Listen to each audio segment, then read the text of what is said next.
এদিকে রাজধানীর বাইরে ধাওয়া পাল্টা ধাওয়ার মধ্য দিয়ে চলছে সকাল সন্ধ্যা হরতাল। নারায়ণগঞ্জে ২৫০০-এ বিএনপির নেতা কর্মীদের সাথে পুলিশের সংঘর্ষ, টিয়ার গ্যাস ও রাবার বুলেট নিক্ষেপ।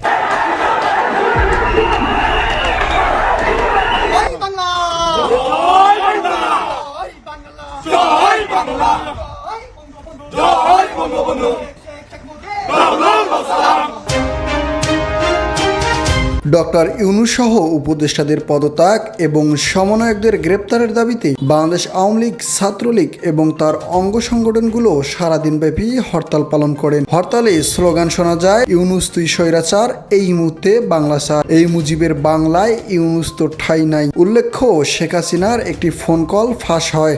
সেখানে শোনা যায় তিনি ফোন কলে আওয়ামী লীগ কর্মী এবং নেতাদের 18 জানুয়ারি হরতাল পালনের নির্দেশ দেন। যে যা পারো করতে হবে, আর যদি রাস্তা নামতে না দেয় তাহলে হরতাল ডেকে দেবা।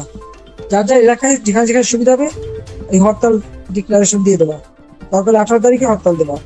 ঠিক আছে, এটা আমি বলে দিচ্ছি, আমাদের এর কাছে ওর কাছে তোমাদের জানতে হবে না। যেটা আমি বলছি সেটা যদি শুনবা এবং এইভাবে সবাইকে বল। শেখ হাসিনার নির্দেশে আওয়ামী লীগের কর্মী এবং নেতাদের তাণ্ডব রাজপথে দেখা যায়। হরতালের সময় আওয়ামী লীগ এবং বিএনপি মুখোমুখি সংঘর্ষ হয়। এতে আওয়ামী লীগ এবং বিএনপির কয়েকজন নেতাকর্মী আহত হন। আওয়ামী লীগের নেতাকর্মীরা বলেন, এই দখলদার সরকারের বিরুদ্ধে আমাদের হরতাল চলমান থাকবে। অবিলম্বে শেখ হাসিনাকে দেশে ফিরিয়ে এনে নির্বাচনে অংশগ্রহণের গ্রহণযোগ্যতা দিতে হবে। প্রিয় দর্শক, আওয়ামী লীগের হরতালকে আপনি কিভাবে দেখছেন জানিয়ে দিন আপনার মূল্যবান মতামত আমাদের ভিডিওর কমেন্ট বক্সে।